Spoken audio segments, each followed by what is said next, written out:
In this video, I'm going to be philosophizing on private market equities shaping daily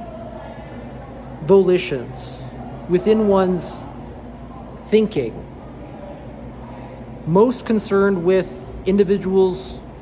unique morality. Not necessarily individuals who may, from investigating within being the phenomenological complex depths of one's existential being, per se. Yet, individuals who may engage more day-to-day affairs without necessarily engaging too deeply one's introspections are more likely to engage certain meaningful similarities within morality that may appear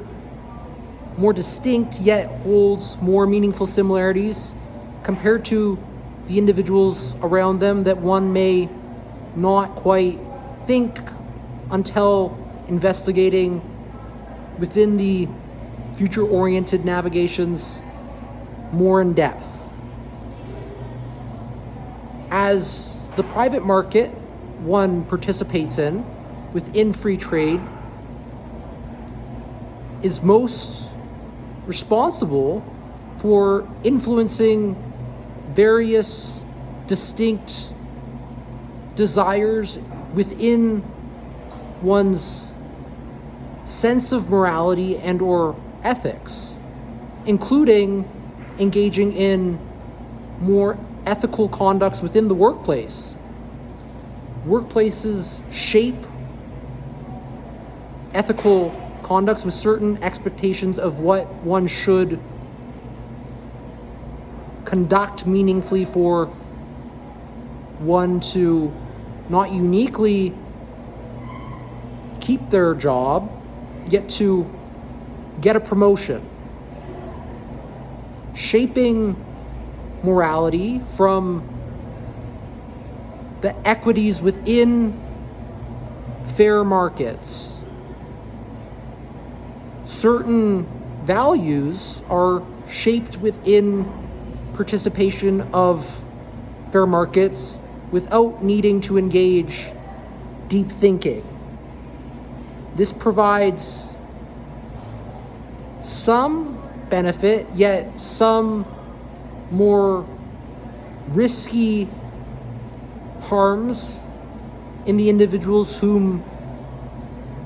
lack the cognizance to investigate their own unique morality, whom are more influenced by hegemony within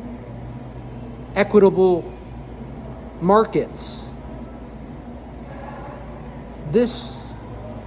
is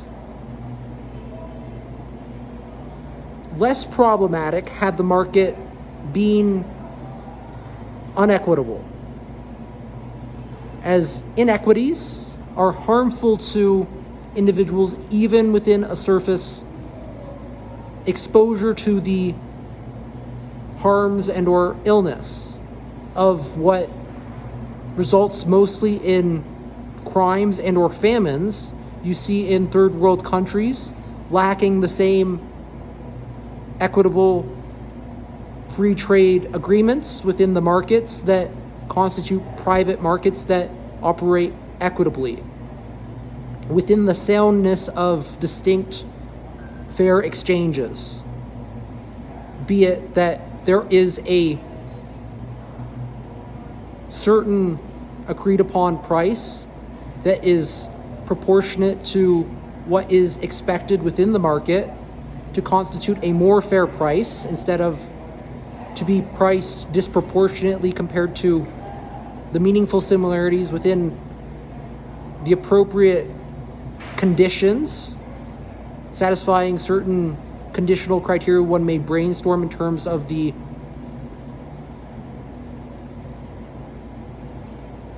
internal and or external characteristics that constitute certain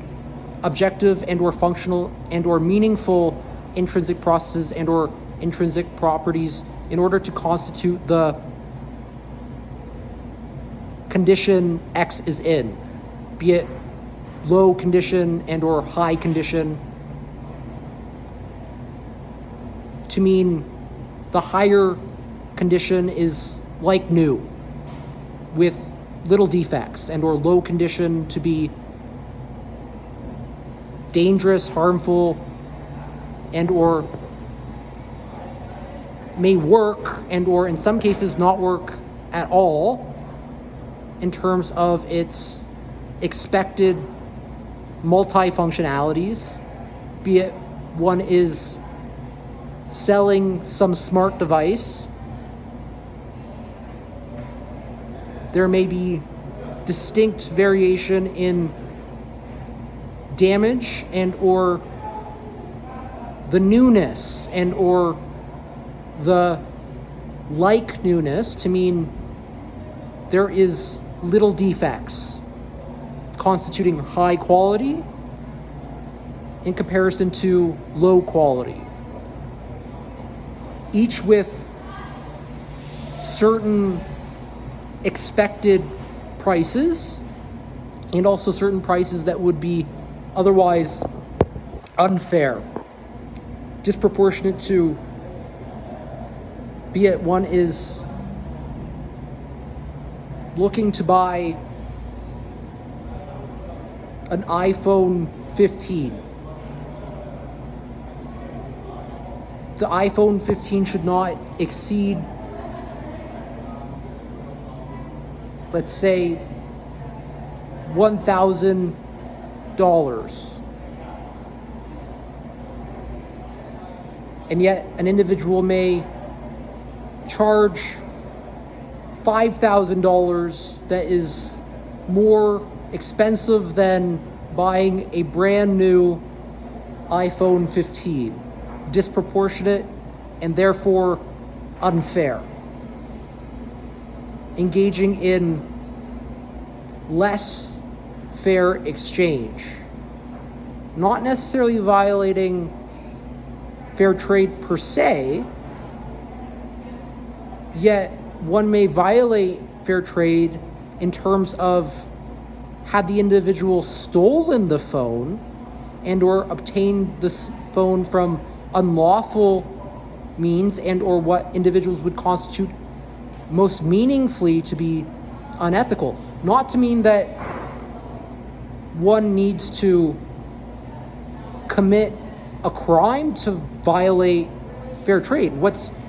most constitutional of violations of fair trade is unethical and or immoral misconducts that violate equitable expectations, be it one cheats in terms of stealing another individual's property and or lying and or manipulating an individual to give one their phone, then subsequently sells X phone for even a lower sum, would be engaging in a violation of fair trade, as the individual whom had purchased the phone is now partially responsible for engaging the theft of an individual's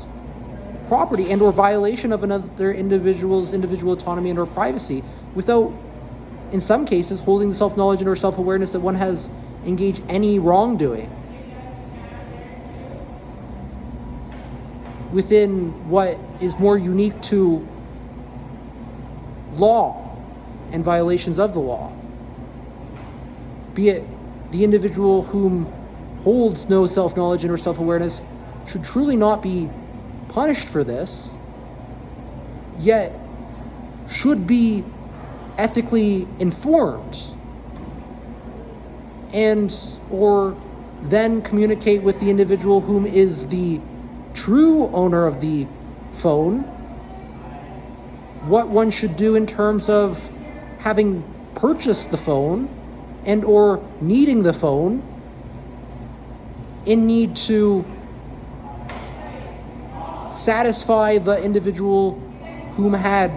lost the property, who may be in financial need,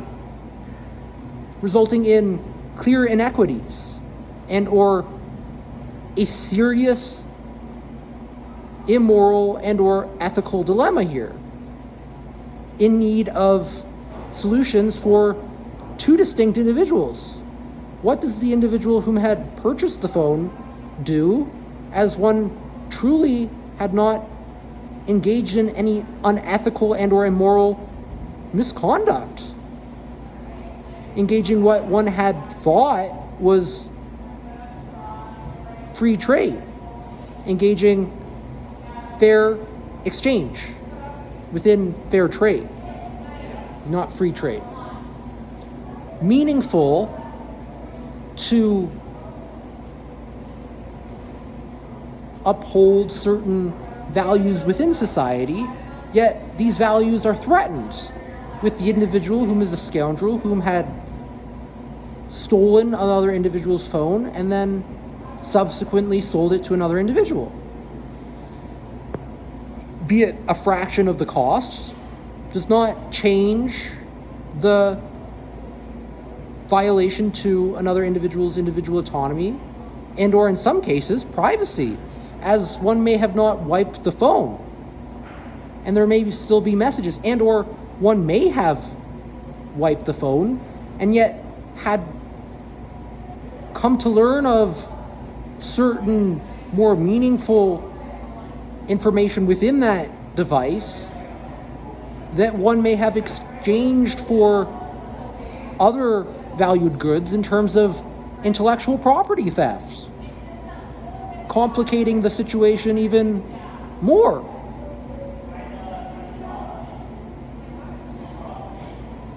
Fair trade is constituted within certain moral and or ethical conducts, individuals' volition, shaping volition with certain ethical conducts. One may not always be cognizant of. Yet, within the experiential encounters with certain more clear moral violations or ethical violations, holds partial awareness of the values within fair trade that shape and or form individuals' morality within society, that binds individuals together. In this case, the individual whom had purchased the phone, whom is communicating to the individual whom had their phone stolen, in terms of what they need to volition within their communications to work more meaningfully in the direction of solutions to solve the ethical dilemma within the clearest communications, to punish the individual whom is the scoundrel and or remediate the harm done to the individual whose phone is stolen, as the individual whom is the current owner of the phone would be at a loss had one spent the money and yet returned the phone to the individual whom had their phone stolen, and or had subsequently paid the individual whom had their phone stolen and yet never receives a refund from the individual whom had stolen the phone. Meaning certain remedies may need an individual to refund the phone, to return the phone to the individual, and or receive the money to pay the rightful owner who may purchase a new phone.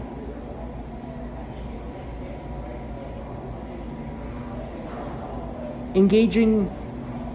from certain existing priors within the private market, the shaping and or forming of morality that is directly and or indirectly related to certain navigations within the private market that influence society and or how individuals think, with more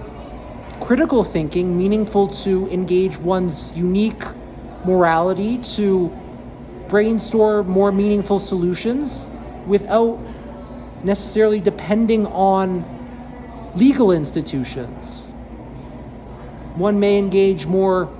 self-help justice and or solve solutions in terms of one's work ethic. That's all I want to say for this video. Hope you have an awesome one. Keep this up.